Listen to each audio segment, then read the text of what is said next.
तो हेलो दोस्तों, कैसे हो? चलो ना शुरू करते हैं आज की बकचोदी सिंगर अंतरा सिंह प्रियंका की। क्या अंतरा सिंह प्रियंका की बकचोदी, चलिए देखते हैं। तो जैसे कि पता है आप लोगों की आज अंतरा सिंह की गांड फटने वाली है, तो चलो ना शुरू करते हैं बिना कोई बकचोदी की अंतरा सिंह प्रियंका की बकचोदी। तो बिना कोई बात के हेडफोन लगा लो। तो लगा लियो। हाँ साले बहुत आगे जाओगे, साले बहुत आगे जाओगे।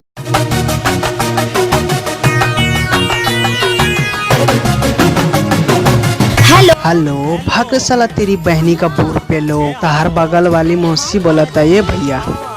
अच्छा तो हमारी शादी हो गई तो भुला गइला। ओ ललटेनिया। अरे हाँ हो दर्द में बुझाता रू कहनी कि आज तनी चल आई है का हो भतार के ठंडा मार देले बका। अरे बात अइबा तब नु बताई। ए फोनवे पे बताओ। अच्छा तो सुन इस भौसड़ी वाले भैया को कैसे 5-6 लड़के लेके अपना स्टाइलाइज दे रहा है। क्या स्टाइलाइज? अबे भाग रे भौसड़ी वाला। सुनाओ। नई हर के मजा दे हब ससुराल में। अच्छा? पाउडर लगा के गोरे गोरे सुना ए सेक्स मैडम, तोहरा के गाड़ मारावे के इतना शौक बा का? नई हर के मजा दे हब ससुराल में। पाउडर लगा के गोरे गोरे गाल में। गोरे गोरे गाल हई जवानी के छिलका ये राजा आके जरा चोदिए। जाने तो हर का हो जाने तो हर जाने तो हर भतारी रहतार दिलिए तो एही से कहेलु बार बार मिलिए। अरे बा- जाने तो हर भतारी रहतार दिलिए एही से कहेलु बार बार मिलिए। तो ठीक है नु बा। सुन रे भौसड़ी वाला भैया, तुमको गाना मारने के लिए बुला रहा है, जाके गाना मारना उसको। अबे देख भौसड़ी वाले के, ये लग रहा है कि कोई गाना नहीं, लग रहा है कोई कान में टट्टी करके गया। अबे रे भौसड़ी वाला चाचा जी कुधर गया इसकी गान। भोसड़ी के मदर चौथ बहन के लोड़े मच्छर की झांट गंड। तोहरे खातिर हम सजा लेब सिंगार हो बाबू सोना बोले करबा प्यार। ये भौसड़ी वाली आंटी, तुमको गाना मारने का इतना शौक है क्या, जो इतना लड़का के बीच में बोल रही है कि मजा मारिए?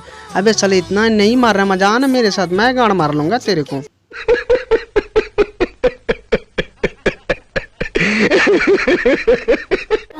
तोहरो मैटर सीरियस लगता। अरे सही कहता नहीं।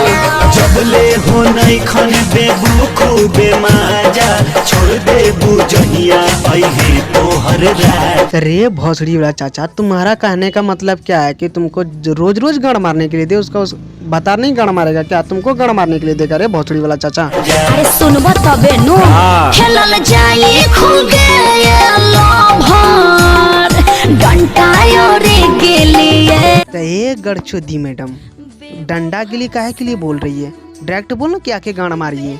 इसमें शर्माने वाली कौन सी बात है? वैसे भी तू सभी लड़का के सामने बोल रही है आके गाना मारिए, तो डायरेक्ट बोलना कि गाना जाने तो हर हाँ हो जाने तो हाँ। जाने तो हर भतार रहतार दिलिए तो एही से कहेलु बार बार मिलिए। जाने तो हर भतार रहतार दिलिए एही से कहेलु बार बार मिलिए। रंडी तोहर हो रंडी तोहर हो रंडी तोहर भातार रहतार दिलिए यही से कहेलु आके गाड़ मारिए।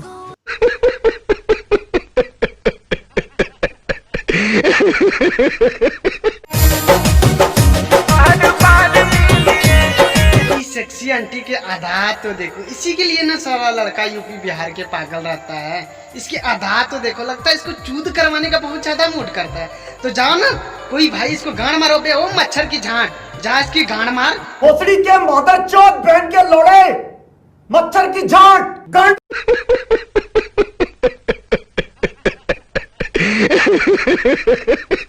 और गाड़ मार के इसकी मूड ठंडा कर दे जरा। जा इसकी गाड़ मार, मार जितना मर्जी उतना मार। मुझे क्या, इस सेक्सी आदाब पे कोई भी गाड़ मारेगा इसको, मुझे नहीं पता, लेकिन गाड़ मारो इसकी। जिसने नहीं देखा वो भी बेटी चोट।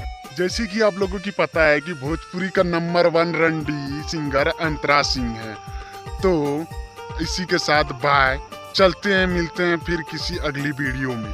तो सुनो मेरे लौड़ों, लाइक कमेंट शेयर करना ना भूलें। और वो जो नीचे लाल रंग का लौड़ा दिख रहा है ना, लाल रंग का लौड़ा, उसे चाहे जैसे मारो लेकिन उसे गाड़ मार के जाओ, उससे गाड़ मरवा के जाओ, ताकि कोई भी हम अगला को गाड़ मारे ना, तुमको उसका इन्फॉर्मेशन पहले मिल जाए, ताकि तुम भी उसके साथ अपना लंड हिला सको। सालो लंड हिला रहे हो, हिलाओ हिलाओ साले भोसड़ी वालों, सब लंड जाके मारोगे साले भोसड़ी वालों।